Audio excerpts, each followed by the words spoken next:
ബൈബിളിലൂടെ ഒരു തീർത്ഥാടനം എന്ന വചന പഠന പദ്ധതിയിലേക്ക് മാന്യ പ്രേക്ഷകർക്ക് സ്വാഗതം.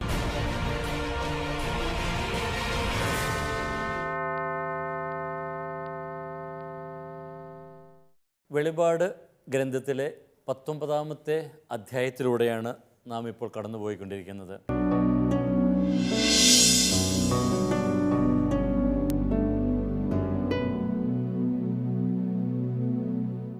പതിനെട്ടാം അധ്യായത്തിൽ 17-18 അധ്യായങ്ങളിൽ ബാബിലോണിൻ്റെ ആ നാശവും ഉന്മൂലനവും, അതേ തുടർന്ന് ബാബിലോണിൻ്റെ കൂടെയുള്ള രാജാക്കന്മാരുടെയും ജനങ്ങളുടെയും നാവികരുടെയും ഒക്കെ വിലാപവും നമ്മൾ കണ്ടു.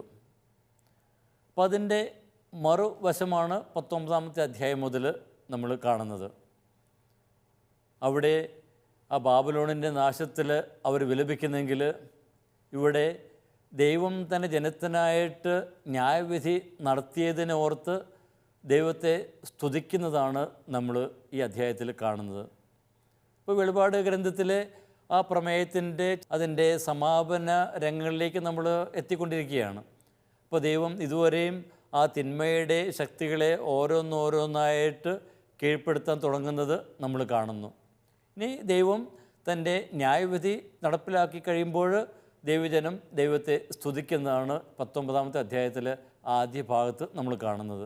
നമ്മൾ 19-2 വാക്യം വായിക്കുന്നു. എന്തെന്നാൽ അവിടുത്തെ വിധികൾ സത്യസന്ധവും നീതിയുക്തവുമാണ്. വ്യഭിചാരം കൊണ്ട് ലോകത്തെ മലിനമാക്കിയ മഹാവേശിയെ അവിടുന്ന് വിധിച്ചു. അവളുടെ കൈകൊണ്ട് ചെന്തിയ തൻ്റെ ദാസരുടെ രക്തത്തിന് അവിടുന്ന് പ്രതികാരം ചെയ്തു. ഇപ്പോൾ ദൈവത്തിൻ്റെ വിധിയെക്കുറിച്ചാണ് ഇവിടെ പറയുക. അപ്പോൾ ദൈവത്തിൻ്റെ വിധി, ആ ബാബിലോണിൻ്റെ മേലുള്ള വിധി, അത് നീതിയുക്തമാണ്, അത് സത്യസന്ധമാണ്. ഇവിടെ ബാബിലോണിൻ്റെ ആ മുഖംമൂടി അഴിഞ്ഞു വീഴുന്ന നമ്മൾ കാണുന്നു. ഇതുവരെയും ജനങ്ങളെയെല്ലാം പ്രലോഭിപ്പിച്ച് അവരെല്ലാം മയക്കി ആ ജനങ്ങളെല്ലാം അതിൻ്റെ പിന്നാലെയാണ് പോയിക്കൊണ്ടിരുന്നത്. പക്ഷേ അവളുടെ വഴികൾ അക്രമത്തിൻ്റെയും അധർമ്മത്തിൻ്റെയും അനീതിയുടെയും ഒക്കെയാണെന്ന് തുറന്നു കാണിച്ച് അവളെ ഇല്ലായ്മ ചെയ്യുന്നത്, ഉന്മൂലനം ചെയ്യുന്നത് നമ്മൾ ഇവിടെ കാണുന്നു. അപ്പോൾ ആ വിധി അത് ദൈവജനത്തിന് വേണ്ടി നടത്തിയ ആ വിധി തന്നെയാണ്. അപ്പോൾ ഇത്രയും കാലം ഈ ബാബിലോൺ എന്ന് പറയുന്ന ആ വേശ്യ, ആ മൃഗം, ആ സാത്താൻ, അത് വഞ്ചനയിലൂടെയാണ് വർത്തിച്ചുകൊണ്ടിരുന്നത്, ജനങ്ങളെല്ലാം വഴിതെറ്റിച്ചിരുന്നത്. ഇപ്പോൾ ദൈവം അതിൻ്റെ യഥാർത്ഥ ആ മുഖം വെളിപ്പെടുത്തി ജനങ്ങളെയെല്ലാം അതിൽ നിന്ന് അകറ്റുന്നു. ഈ വഞ്ചനയിൽ ഇവിടെ ജനങ്ങളെയെല്ലാം സ്വാധീനിക്കുന്നുവെങ്കിലും ഇതിൻ്റെ പിന്നാലെ പോകാത്തവരെ പീഡിപ്പിക്കുന്നത് നമ്മൾ കാണുന്നുണ്ട്. അപ്പോൾ ദൈവജനം പീഡിപ്പിക്കപ്പെടുന്നു, അവർ ഞെരുക്കങ്ങളിലൂടെ കടന്നു പോയിക്കൊണ്ടിരിക്കുന്നു. അപ്പോൾ തങ്ങളെ ഞെരുക്കിയ, തങ്ങളെ പീഡിപ്പിച്ച ആ ശക്തികളെ ദൈവം ഇല്ലായ്മ ചെയ്യുമ്പോൾ ദൈവം തൻ്റെ ന്യായവിധി ഇവിടെ വ്യക്തമാക്കുന്നു എന്നാണ് ഗ്രന്ഥകാരൻ പറയുക. ഇനി ഇവിടെ ദൈവം തൻ്റെ ജനത്തെ ഒരിക്കലും കൈവിടുന്നില്ല. തൻ്റെ ദാസരോട് കരുണ കാണിക്കുമെന്നും ശത്രുക്കളെ ഉന്മൂലനം ചെയ്യുമെന്നുള്ള തൻ്റെ വാഗ്ദാനം നമ്മൾ 11-ാമത്തെ അധ്യായത്തിൽ നമ്മൾ കാണുന്നുണ്ട്. 11-ാമത്തെ അധ്യായം 18 വാക്യത്തിൽ, ജനതകൾ രോഷാകുലരായി അങ്ങയുടെ ക്രോധം സമാഗതമായി മരിച്ചവരെ വിധിക്കാനും അങ്ങയുടെ ദാസരായ പ്രവാചകന്മാർക്കും വിശുദ്ധർക്കും അങ്ങയുടെ നാമം ഭയപ്പെടുന്ന ചെറിയവർക്കും വലിയവർക്കും പ്രതിഫലം നൽകാനും ഭൂമിയെ നശിപ്പിക്കുന്നവരെ നശിപ്പിക്കാനുമുള്ള സമയം സമാഗതമായി. അപ്പോൾ ഈ ഒരു വാഗ്ദാനം അത് ഇവിടെ യാഥാർത്ഥ്യമാവുകയാണ്. തൻ്റെ വാഗ്ദാനങ്ങൾ ഈ വിധിയിലൂടെ നടപ്പാക്കുന്നത് നമ്മൾ കാണുന്നു. ദൈവം നൽകുന്ന ആ രക്ഷയുടെ ആ മുഖമുദ്രയാണ് ഈ സത്യവും നീതിയുമെല്ലാം. അപ്പോൾ വിശ്വാസികളുടെ രക്തം ചിന്തിയതിന് ദൈവം ബാബിലോണിന് ശിക്ഷ നൽകുന്നു. 6-ാമത്തെ അധ്യായത്തിൽ 5-ാമത്തെ മുദ്രയിൽ നമ്മൾ കാണുന്നുണ്ട്, ബലിപീഠത്തിന് കീഴിൽ നിന്ന് ദൈവജനം ദൈവത്തോട് നിലവിളിക്കുന്നുണ്ട്, എപ്പോഴാണ് അങ്ങ് ഇവർക്കെതിരെ പ്രതികാരം ചെയ്യുന്നത്? അപ്പം അല്പസമയം കൂടി കാത്തിരിക്കുവാനായിട്ട് അവിടുന്ന് പറയുന്നുണ്ട്. മാത്രമല്ല അവർക്ക് ആ വെളുത്ത വസ്ത്രം കൊടുക്കുന്നു. അപ്പോൾ മരിച്ചവർക്ക് അവിടുന്ന് ആ വെളുത്ത വസ്ത്രം കൊടുക്കുന്നു, അതായത് അവിടുത്തെ ഉയർപ്പിൽ ഉത്ഥാനത്തിലൊരു പങ്കുചേരുന്നു. പക്ഷേ ഈ ശത്രുക്കളെയെല്ലാം ഉന്മൂലനം ചെയ്യേണ്ടിയിരിക്കുന്നു. ഈ അല്പസമയം കഴിഞ്ഞു, ഇതാ ശത്രുക്കളുടെ മേലുള്ള ആ ശിക്ഷാവിധി ഇതാ നടപ്പിലായി കഴിഞ്ഞു എന്നാണ് പറയുക. അപ്പോൾ ദൈവത്തിൻ്റെ ആ വിധി നടപ്പാക്കുന്നതാണ് ഇവിടെ വിവരിക്കുന്നത്. സങ്കീർത്തനം 79:10 പറയുന്നതും ഇതിന് സമാനമായിട്ടുള്ള കാര്യം തന്നെയാണ്. അങ്ങയുടെ ദാസരുടെ രക്തം ചിന്തിയതിന് അങ്ങ് ജനതകളോട് പ്രതികാരം ചെയ്യുന്നത് കാണാൻ ഞങ്ങൾക്ക് ഇടയാക്കണമേ. അങ്ങയുടെ ദാസരുടെ രക്തം ചിന്തിയതിന് അങ്ങയുടെ ജനതകളോട് പ്രതികാരം ചെയ്യുന്നത് കാണാൻ ഞങ്ങൾക്ക് ഇടയാക്കണമേ. അപ്പോൾ ഇവിടെ ആ ദൈവം തൻ്റെ വാഗ്ദാനം, ശത്രുക്കളെ അല്ലെങ്കിൽ ദൈവജനത്തെ പീഡിപ്പിക്കുന്നവരെ ഉന്മൂലനം ചെയ്യുമെന്നുള്ള അവിടുത്തെ വാഗ്ദാനം അവിടുന്ന് നിറവേറ്റുന്നു. അപ്പോൾ ദൈവം തൻ്റെ വാഗ്ദാനങ്ങളിൽ വിശ്വസ്തനാണ്, സത്യസന്ധനാണ്. അപ്പോൾ വേശ്യയായ ഈ ബാബിലോണിനെ വിധിക്കുന്നു എന്ന് പറയുന്നിടത്ത് രാജ്യങ്ങളൊക്കെ ആക്രമിക്കുന്ന ബാബിലോണിനെതിരായിട്ടുള്ള ജെറമ്യ പ്രവാചകൻ്റെ ആ വചനങ്ങൾ നമുക്ക് കാണുവാൻ സാധിക്കും. ജെറമ്യ 51 അധ്യായം 24, 25 വാക്യങ്ങൾ ഞാനത് വായിക്കാം. ജെറമ്യ 51, 24, 25. ബാബിലോണും കൽദായ ജനതയും സിയോനിൽ ചെയ്ത അതിക്രമങ്ങൾക്ക് ഞാൻ നിങ്ങളുടെ കൺമുമ്പിൽ വെച്ച് അവരോട് പകരം ചോദിക്കും. ഭൂമിയെ മുഴുവൻ നശിപ്പിക്കുന്ന വിനാശപർവ്വതമേ, ഞാൻ നിനക്കെതിരെ കൈനീട്ടി പാറയിടുക്കിൽ നിന്ന് നിന്നെ ഉരുട്ടിയിടും. നീ കരിഞ്ഞ പർവ്വതമാകും, കർത്താവ് അരുൾ ചെയ്യുന്നു. അപ്പോൾ പ്രവാചകന്മാർ അരുൾ ചെയ്ത ആ കാര്യങ്ങൾ, അവരിലൂടെ ദൈവം നൽകിയ വാഗ്ദാനങ്ങൾ അതാ ഇവിടെ ഈ വിശുദ്ധ ഗ്രന്ഥത്തിൻ്റെ അവസാന ഏടുകളിലേക്ക് വരുമ്പോൾ യാഥാർത്ഥ്യമാകുന്നത് കാണുന്നു. അപ്പോൾ ദൈവം തൻ്റെ വാഗ്ദാനങ്ങളിൽ വിശ്വസ്തനാണ് എന്ന് ഒന്നുകൂടി ഇവിടെ ഗ്രന്ഥകാരൻ അടിവരയിട്ട് പറയുകയാണ്. ഇവിടെ ബാബിലോൺ മുന്നോട്ട് വയ്ക്കുന്ന ആ മൂല്യവ്യവസ്ഥകൾ അതൊന്നും നിലനിൽക്കുകയില്ല എന്നുകൂടി ഇവിടെ പറഞ്ഞു വയ്ക്കുന്നുണ്ട്. ഈ ആർഭാടവും വിഗ്രഹാരാധനയും അക്രമവും ഒക്കെയാണ് ഈ ഭൂമിയെ നശിപ്പിക്കുക എന്നുകൊണ്ട് അർത്ഥമാക്കുന്നത്. അപ്പോൾ അതൊക്കെ ജനങ്ങളെ യഥാർത്ഥ ദൈവത്തിൽ നിന്ന്, ദൈവാരാധനയിൽ നിന്നും അകറ്റുകയാണ് ചെയ്യുന്നത്. ഇനി ബാബിലോണിൻ്റെ ഈ അക്രമവും വിഗ്രഹാരാധനയും ആർഭാടവും ഒക്കെ പറയുമ്പോൾ ഇവിടെ റോമൻ സാമ്രാജ്യത്തിൻ്റെ ഒരു പശ്ചാത്തലം കൂടിയുണ്ട് എന്ന് നാം അറിയണം.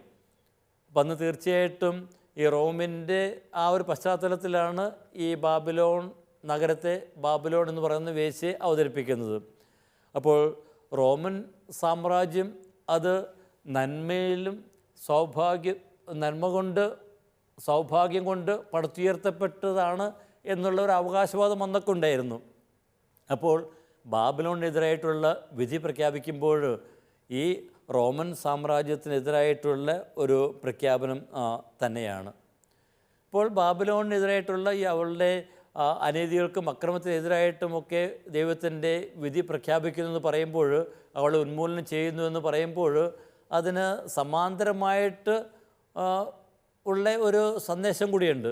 അത് മാനസാന്തരത്തിനുള്ള ആ സന്ദേശമാണ്. അപ്പോൾ ദൈവം എല്ലാ ജനതകളെയും തന്നിലേക്ക് ആകർഷിക്കുന്നുണ്ട്. ദൈവത്തിലേക്ക് തിരികെ വരാനായിട്ട് അവരോട് അവിടുന്ന് ആഹ്വാനം ചെയ്യുന്നുണ്ട്.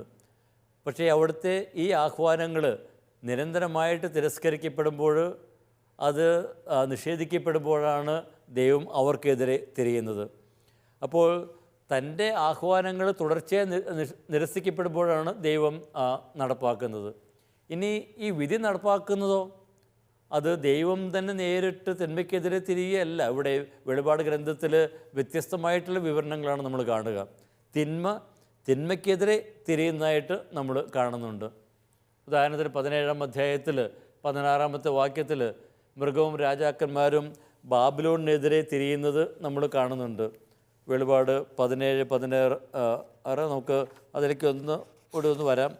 17-16 നീ കാണുന്ന 10 കൊമ്പുകളും മൃഗവും ആ വേശ്യയെ വെറുക്കും.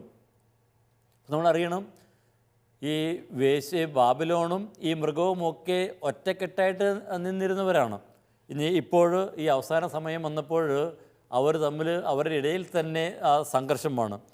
ഈ 10 കൊമ്പും മൃഗവുമൊക്കെ ആ വേശ്യ വെറുക്കും, അവളെ പരിത്യക്തയും നഗ്നയുമാക്കും, അവളുടെ മാംസം ഭക്ഷിക്കുകയും അവളെ അഗ്നിയിൽ ദഹിപ്പിക്കുകയും ചെയ്യും. അപ്പോൾ ദൈവം തിന്മയ്ക്കെതിരെ തിരിയുന്നു എന്ന് പറയുമ്പോൾ ഇവിടെ ആ തിന്മ തന്നെ തിന്മയ്ക്കെതിരെ തിരിഞ്ഞ് അതിനെ ഉന്മൂലനം ചെയ്യുന്നതാണ് കാണുക. അപ്പോൾ ദൈവത്തിൻ്റെ വഴികൾ നമുക്ക് പലപ്പോഴുമൊക്കെ അജ്ഞാതമാണ്.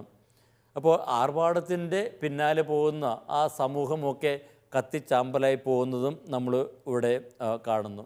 അപ്പോൾ ഇവിടെ തിന്മയുടെ ശക്തികൾക്കെതിരെയുള്ള ദൈവത്തിൻ്റെ വിധി അത് ന്യായപൂർണ്ണമാണ്. അത് തൻ്റെ ജനത്തിന് നൽകിയ വാഗ്ദാനങ്ങളുടെ പൂർത്തീകരണമാണ് എന്ന് പറയുന്നു.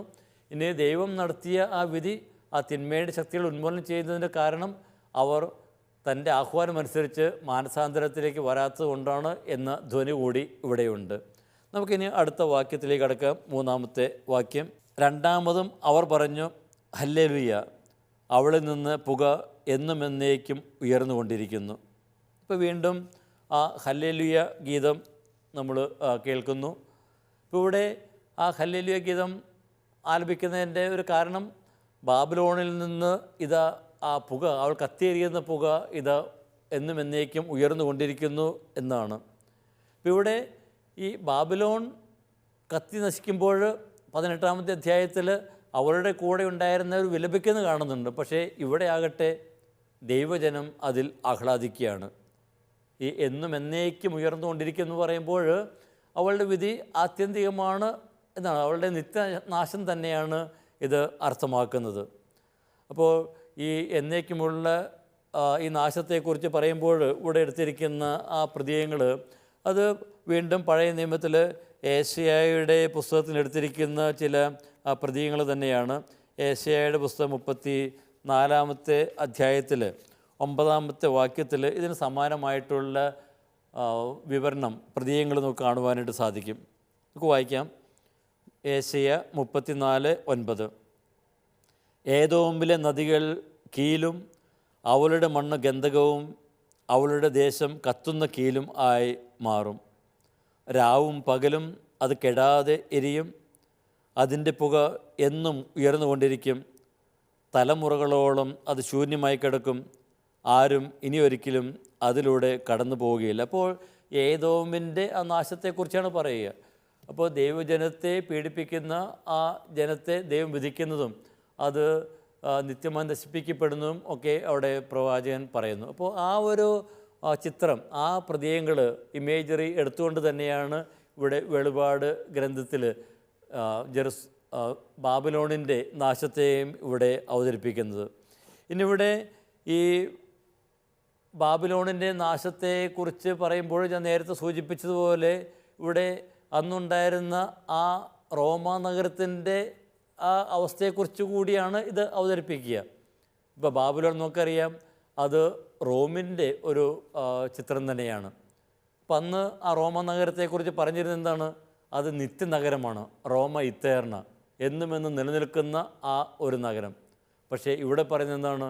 ഈ ബാബിലോൺ നഗരം കത്തിയെരിയുന്ന പുക അത് എന്നും എന്നേക്കും അത് ഉയർന്നുകൊണ്ടിരിക്കും. അപ്പോൾ അവളുടെയൊക്കെ ആ ഐശ്വര്യവും സൗഭാഗ്യവും പ്രൗഢിയുമൊക്കെ അതൊക്കെ വളരെ നശ്വരങ്ങളാണ്.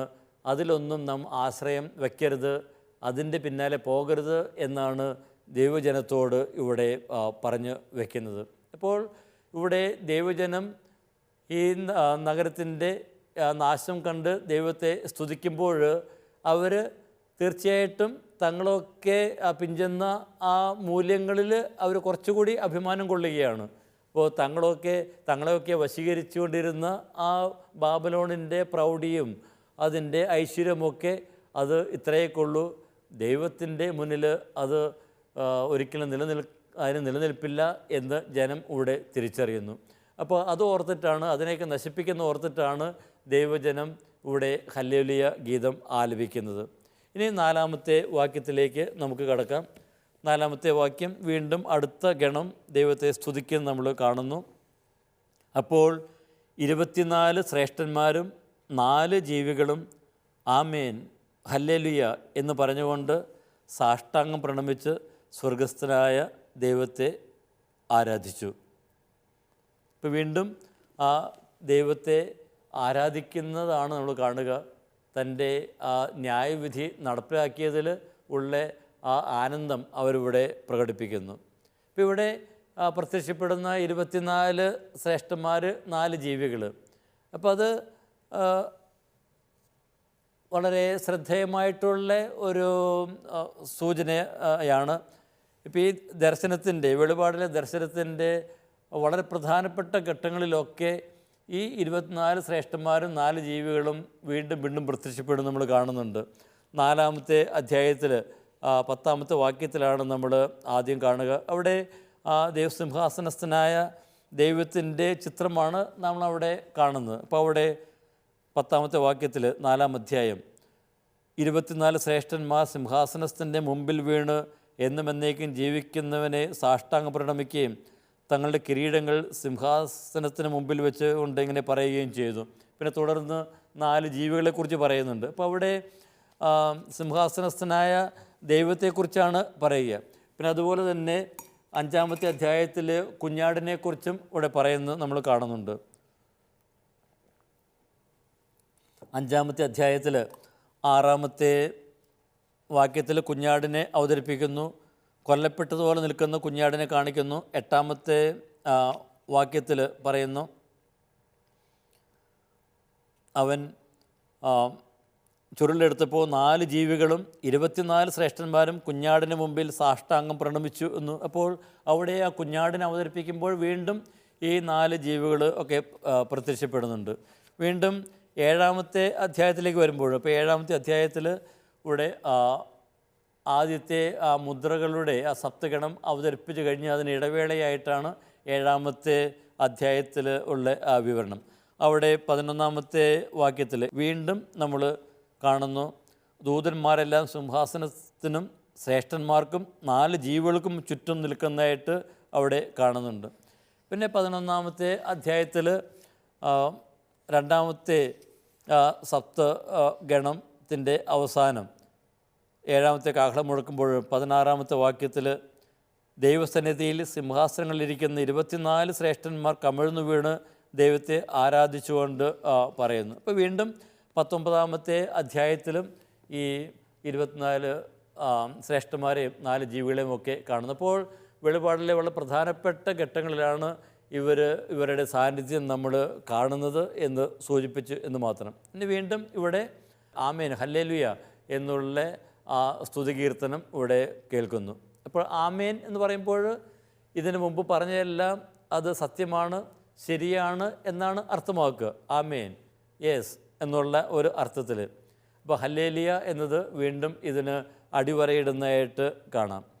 അപ്പോൾ ഈ ആമേൻ ഹല്ലേലൂയ എന്ന് പറഞ്ഞ് ദൈവത്തിന് സ്തോത്രം ആലപിക്കുന്നത് നമ്മൾ സങ്കീർത്തനം 106 നമ്മൾ കാണും. സങ്കീർത്തനം 106:48 ഇസ്രായേലിൻ്റെ ദൈവമായ കർത്താവ് എന്നേക്കും വാഴ്ത്തപ്പെട്ടവനാകട്ടെ, ജനം മുഴുവനും ആമേൻ എന്ന് പറയട്ടെ, കർത്താവിനെ സ്തുതിക്കുവിൻ. Amen hallelujah. അപ്പോൾ ആ പ്രയോഗം തന്നെയാണ് ഇവിടെ കാണുക. അപ്പോൾ ഇവിടെ ഈ സങ്കീർത്തനത്തിൽ ഈ ഒരു ആരാധനാ സ്തുതിഗീതത്തിൻ്റെ പശ്ചാത്തലം ശത്രുക്കളിൽ നിന്ന് ദൈവജനത്തെ ദൈവം മോചിപ്പിച്ചതിൻ്റെ പശ്ചാത്തലത്തിൽ തന്നെയാണ്.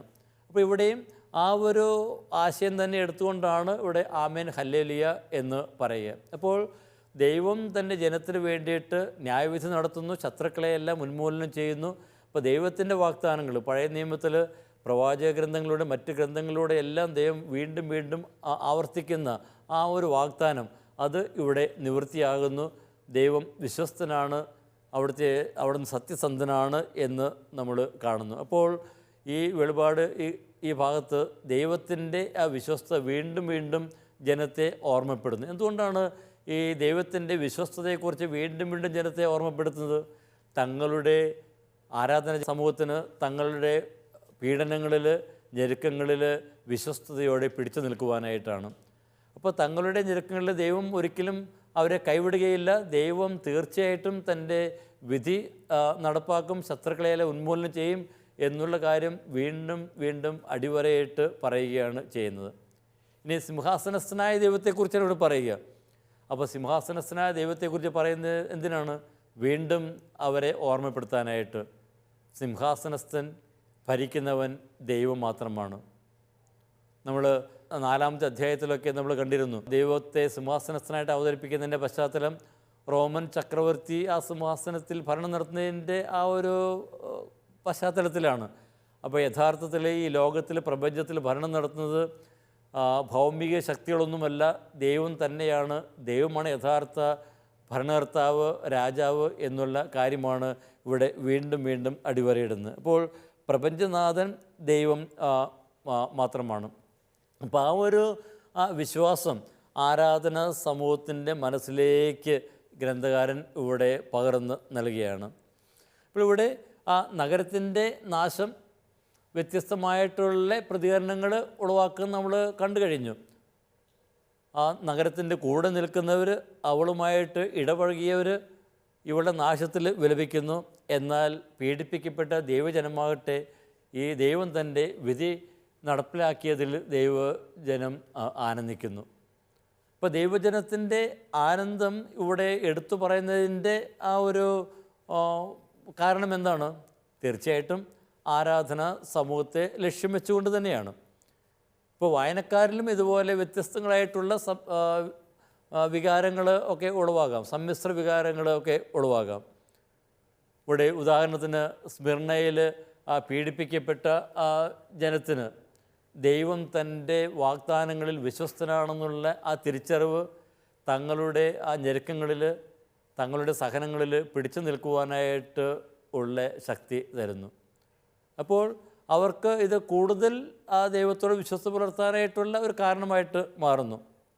അതുപോലെ തന്നെ അതിന് വേറൊരു മറുവശം കൂടിയുണ്ട്. നമ്മൾ ആ 7 സഭകളിലെ അവസാനത്തെ സഭ ലവോദിക്കയിലെ സഭയെക്കുറിച്ച് പറഞ്ഞപ്പോൾ കണ്ടു, ആ ലവോദിക്കയിലെ സഭ മായിക ലോകത്തിൻ്റെ, റോമൻ സാമ്രാജ്യത്തിൻ്റെ മായിക വലയത്തിൽപ്പെട്ട് സമ്പത്തിൻ്റെയും ആർഭാടത്തിൻ്റെ ഒക്കെ പിന്നാലെ പോയിരുന്ന സഭയാകാം എന്ന് നമ്മൾ കണ്ടു. അതുകൊണ്ടാണല്ലോ അവളെ കുറ്റപ്പെടുത്തിക്കൊണ്ട് അവളുടെ ധനത്തെക്കുറിച്ച് ഒക്കെ വളരെ രൂക്ഷമായിട്ട് അവിടെ പ്രതികരിക്കുന്നു. അപ്പോൾ അങ്ങനെയുള്ള ആ സഭയോട്, ലവോദിക്കയിലെ സഭയോട് പറയുന്നത് എന്താണ്? തങ്ങളുടെ ആ ജീവിത മൂല്യങ്ങൾ ഒക്കെ വീണ്ടും ഒന്ന് വിലയിരുത്തുക. അതൊക്കെ വിലയിരുത്തിയിട്ട് ഇവയൊന്നും ഈ റോമിൻ്റെ ആർഭാടത്തിൽ പങ്കുചേരുന്ന അവരുടെ ജീവിതശൈലിയൊന്നും അതൊന്നും ആത്യന്തികമല്ല, അതൊന്നും ആത്യന്തികമായിട്ടുള്ള സൗഭാഗ്യം കൊണ്ടുവരികയില്ല എന്ന് തിരിച്ചറിഞ്ഞ് അവർ ദൈവത്തിലേക്ക് തിരികെ വരണം. അങ്ങനെ അവർക്കും ആ സ്വർഗീയരോടൊപ്പം ദൈവത്തെ സ്തുതിക്കുവാനായിട്ട് സാധിക്കും. അപ്പോൾ ആ 7 സഭകളിലുള്ളവർക്ക് മാത്രമല്ല, ലോകത്തിലുള്ള എല്ലാവർക്കും, എല്ലാ ജനതകൾക്കും ഈ ദൈവത്തിലേക്ക് തിരികെ വരുവാനായിട്ട് സാധിക്കും. നമ്മൾ ഈ ജനതകൾ ഒക്കെ ദൈവത്തിനെതിരെ നിൽക്കുന്നതായിട്ട് പലപ്പോഴും ഒക്കെ വെളിപാട് ഗ്രന്ഥത്തിൽ അവതരിപ്പിക്കുന്നുണ്ട്. പക്ഷേ ചില പ്രധാന ഘട്ടങ്ങളിലൊക്കെ ഈ ജനതകളിലും ഗോത്രങ്ങളിൽ നിന്നുള്ളവരെ എന്നൊക്കെ പറഞ്ഞ് ദൈവത്തോട് കൂടെ നിൽക്കുന്നവരായിട്ട് കാണുന്നുണ്ട്. 7-ാമത്തെ അധ്യായത്തിൽ നമ്മൾ കണ്ടു. അതുപോലെ തന്നെ അവസാന ഭാഗത്ത് വരുമ്പോൾ രാജാക്കന്മാരുടെ തങ്ങളുടെ ആ മഹത്വമൊക്കെ ദൈവസന്നിധിയിലേക്ക്, ഈ ദേവാലയത്തിലേക്ക്, പുതിയ ജെറുസലേമിലേക്ക് കൊണ്ടുവരുന്നതിനെക്കുറിച്ചൊക്കെ പറയുന്നുണ്ട്. അപ്പോൾ അവിടെ അർത്ഥമാക്കുന്നത് എന്താണ്? ഈ തിന്മയുടെ ശക്തികളുടെ കൂടെ എന്ന് കരുതുന്നവർ, ഈ സാത്താൻ്റെ പിന്നാലെ പോകുന്നെന്ന് കരുതുന്നവർ, അവർക്ക് പോലും ദൈവത്തിലേക്ക് തിരികെ വരുവാനായിട്ടൊക്കെ സാധിക്കും. അപ്പോൾ ദൈവം ഇവരുടെ എല്ലാം മുന്നിൽ മാനസാന്തരത്തിൻ്റെ വഴി ഒരിക്കലും അടച്ചിട്ടില്ല.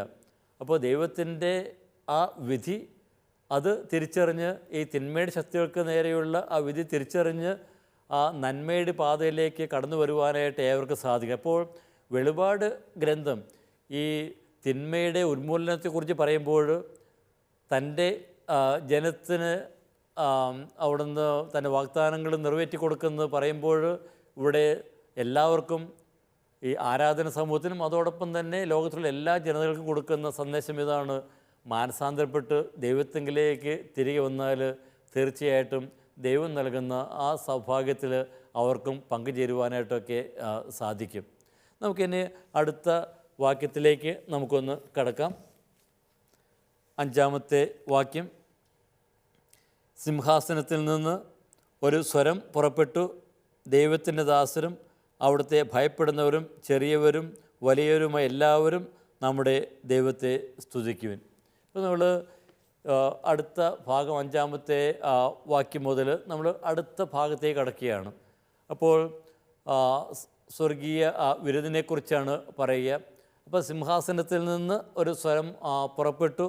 ദൈവത്തിൻ്റെ ആ ഒരു സന്ദേശം വീണ്ടും തൻ്റെ ജനത്തിനായിട്ട് കൊടുക്കുന്നതായിട്ടാണ് ഇവിടെ പറയുക.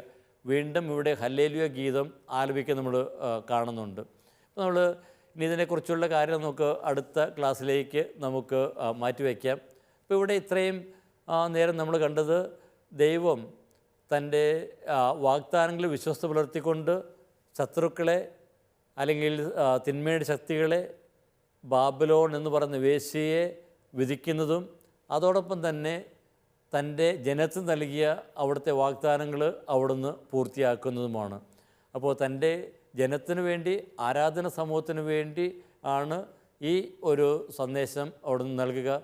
അവിടുത്തോട് വിശ്വസ്ത പുലർത്തിയാൽ ദൈവം നൽകുന്ന ആ സൗഭാഗ്യത്തിൽ പങ്കുചേരാൻ സാധിക്കും എന്ന് ആരാധന സമൂഹത്തോട്, അതായത് നമ്മോട് അവിടുന്ന് പറയുന്നു.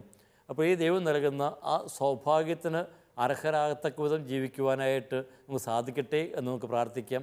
തുടർന്നുള്ള കാര്യങ്ങൾ അടുത്ത ദിവസം നമുക്ക് കാണാം. അതുവരെ എല്ലാവർക്കും ഈശോ മിശിഹായ്ക്കും സ്തുതിയായിരിക്കട്ടെ.